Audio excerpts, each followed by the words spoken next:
Helen and welcome to my channel. Today I'm going to talk about an awareness week that I truly and really believe in the fact that this type of awareness needs to be brought into our swimming lessons as much as possible, and that is water wisdom and water safety. There is the awareness week. It is drowning prevention week this week, and I thought I would come on and do a few games. So there is a free resource which I will link in the comments of where you can go online and download all the free resources. I'm going to go through some of the games today, and then you can use them however you want to use them. These are just inspiration ideas where you can recreate and do what you wish to do. Now the idea is that, you know, we're trying to, we can't, okay, so our swimming pools are a controlled environment. It's clean. It is clear in the water. There is, you know, lifeguards present. If you do have lifeguards, or, you know, you'll have people watching, parents watching on the side, and it is bright and lighting's very good. So it's really what I would call a controlled environment. Now, normally when, say, the children or the parents or families go on holiday, they will be experiencing different bodies of water. So they may, even if they don't go on a plane and go to a beach, there could be reservoirs, canals, lakes, even fast running streams. There's other different bodies of water, ponds, and they may be in their gardens putting out, you know, the paddling pools, for instance. So it's having almost like an opportunity of where every now and then, not all the time, because I truly believe in our lessons sort of trajectory, trying to change just slightly of where we're not really focusing all our lessons on all 4 strokes, or we're focusing on survival throughout the whole lesson. I really believe that we're amalgamating the 2 together, and also providing the opportunities as much as we can to try and replicate when they could potentially come across any type of dangers or hazards or risks when they are outside of this controlled environment. And I'm really big on this at the moment, because I've been going through the drowning statistics rates, and they're really quite scary. And I keep saying really, but for the parents, it's part of their responsibility as well to know this information, and also be equipped with the education and with the knowledge and the understanding about these things as well.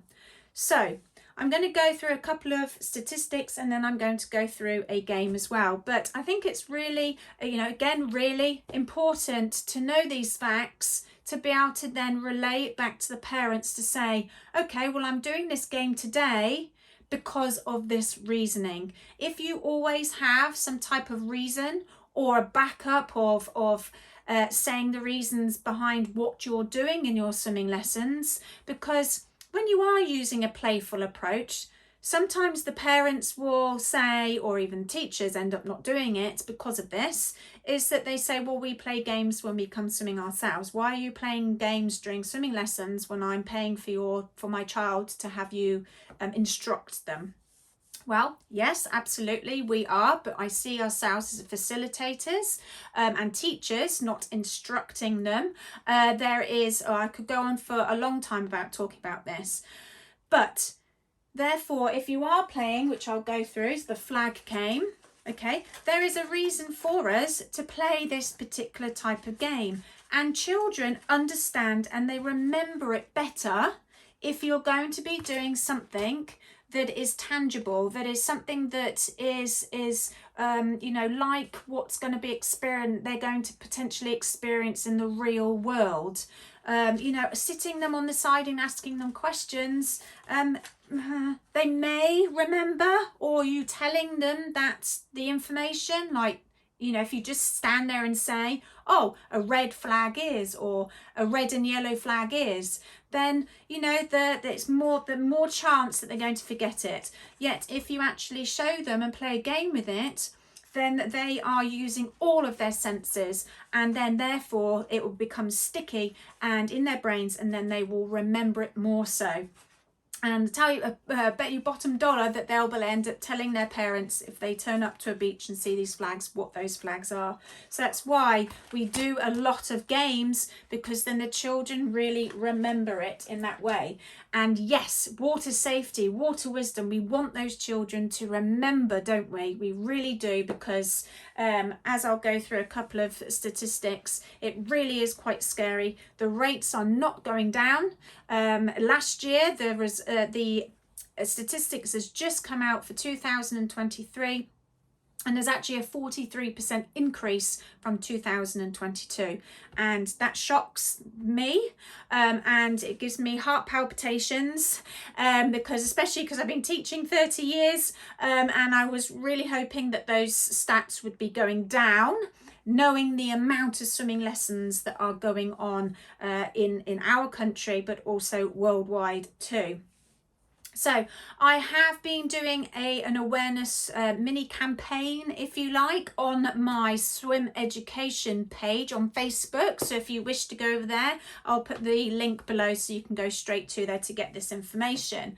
But the facts or the statistics have come from the Raw Life Saving, the RLSS website, so I haven't made these up, and also they have where they've got their statistics from on there. So I'm going to give you 10 child drowning facts, which is really quite scary. So I've just got my laptop in front of me so I can actually read them to you, and I've read these and I've got these on the Facebook page. So drowning is currently reported as one of the leading causes of child-related deaths in England.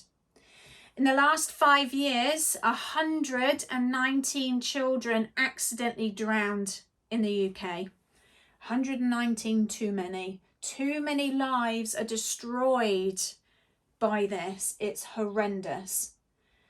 71% of UK drownings occur between May and August. So from last month, and we're still going through, we're now in June, July, and throughout August. So this is the crucial time of year of where we really need to add on these extra bits in our lessons to help these children and the parents. 2022 saw, 46% increase in drownings compared to the 5 years average. 84% of children's in UK drowning occur in inland waters. They don't occur in swimming pools. They occur in rivers and lakes and canals. So how can we prepare them? How can we get them thinking about, if they do go to these places, what do they need to have? What tools can we give them in order for them to figure out, I'm going to this place, what do I need to do, and what can I do if something does happen? But it's all about wisdom around water, of knowing water and understanding it and looking for certain things. 79% of children that accidentally drowned in the UK are boys, are male. So again, how can we help the boys? Why are boys and males the highest? Why is this such a high statistic? Boys tend to be a little bit sillier. They tend to do and think afterwards. They tend to be really gung-ho. They like being, funny in front of their friends, for instance. How can we equip them? It's funny doing certain things, but is it worth it? Can we show in these games that we're playing that really is it worth being silly around our mates? 83% of child drownings in England occur in the absence no adult supervision. So we need to prepare these swimmers. We need to help them think outside of the box, that is it really worth going to doing X, Y, and Z if this is the replication, if this is what's going to happen or could potentially happen. And this is why in our games, again, adding in some type of risky play, you know, something that is, okay, yes, of course, safe in our environment. We're not just going to put out loads of different things in there and get them to be really silly in the class and just let them go ahead with it. No, I don't mean that. I mean, you know, doing some type of games of where we can teach them how if one of their friends does get really silly or panics in the water, what can we teach them in order to get out of this situation? Tuck, roll, dive, knee, whatever they need to do. And playing these types of games prepares them and helps them. And we're there in the water. We've got lifeguards with us. So prime opportunity to help with that prevention. So the RLSS statistics find that 71% of children aged 13 to 17-year-olds that were actually drowned in the UK were swimmers. So when your parents say to you, oh, little Johnny, he doesn't need to do swimming lessons anymore because I think he's safe in the water, and he literally is maybe just turned 7, 8, or even 9, or even 10. No, we have to keep these kids in the swimming lessons. And one way, I mean, the children might say to their parents, I don't want to go to swimming anymore because it's boring. All we do at this stage is go up and down and up and down, and all we do is a little bit of front crawl, a little bit of backstroke. Now I'm doing breaststroke and butterfly, and I hate those strokes. So they tend to then not want to go to swimming lessons anymore. And to be honest, I don't blame them. Swimming is boring if you are going up and down, isn't it, really? So these, keep saying it, games and activities and fun elements, what can we implement? And I feel this is my job on this channel, to provide you with those tools and equip you if you're struggling with thinking of things to do. But it works, and we have to change our mindset slightly, because these statistics, and I'm getting really passionate about this now, is that these statistics really break my heart, that 13 to 17-year-olds in that age, in that percentage of all the drownings are 13 to 17 years old, and they are classed as swimmers. So it's, what can we do? We need to keep them in swimming lessons, and we need to have that backup, that ammunition to tell the parents that no, you can't take your child out of swimming. You just got to make it work. They have to stop going to football 3 times a week, or swimming is just the priority. It has to be, because this is not good. Okay, the risk of drowning is 2 times higher for children from deprived areas of England compared to those in the least deprived.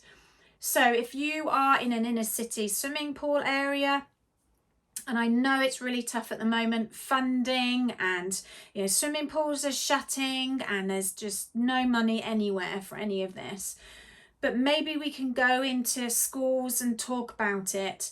You have the skills, you're a teacher, you can go into schools, and yes, it's on dry land, but it can still be done. We can still play games, and we can still pretend that we're in the water. There are ways around that you can do it. I've done it with nursery children. It's really great fun, and they really do love it. Their imagination's wild, so they can actually really pretend that they're in a swimming pool, or they are at a beach, or they are in a boat on a river. So maybe thinking outside of the box, if you do live in the inner city, and how much more reach can we get for more children that may not have that access to swimming lessons. Another statistic is the risk of drowning in England is 3.5 times higher for children of black ethnicity compared to white. So again, this could be it's down to affordability, or it could be because it's cultural, or it could be the fact that they don't have any the needs or wants to go swimming. They don't feel the need to. It might just be something that it's not within their the black community, if you like, to go to swimming lessons. So again, how can we reach these people? Facebook pages. I mean, everybody's on social media now. So on your swim schools, or even throughout your leisure centres, you know, maybe ask to be able to provide some type of information that you can post. So at least they're gaining some type of, you know, prompts, if you like, of the importance of coming to swimming lessons. If it's the affordability again, then maybe we can offer, you know, any type of workshops or anything where they come and not necessarily get in the water, but maybe it's something that we offer in a hall or something, you know, to enable, you know, bringing more people in and thinking of different ways that doesn't necessarily entail the pool itself. So and then this goes on now, the Drowning Prevention Week goes on until the 22nd, so we've got a couple more days. If you are doing swimming lessons this week and you have this big sort of awareness and doing some games, then please go to my Facebook page and get some more statistics. There is a downloadable as well that you can print off and give to parents if you want to, or you can tweak it or use the information. Just make sure please that you tag swimming teacher in so that they're getting this information as well. And then, because I've spent such a long time putting this together, it would be really nice, wouldn't it, to be able to say that Helen from Mini Water Adventurers was the one that created this. And I'm going to go into some games now.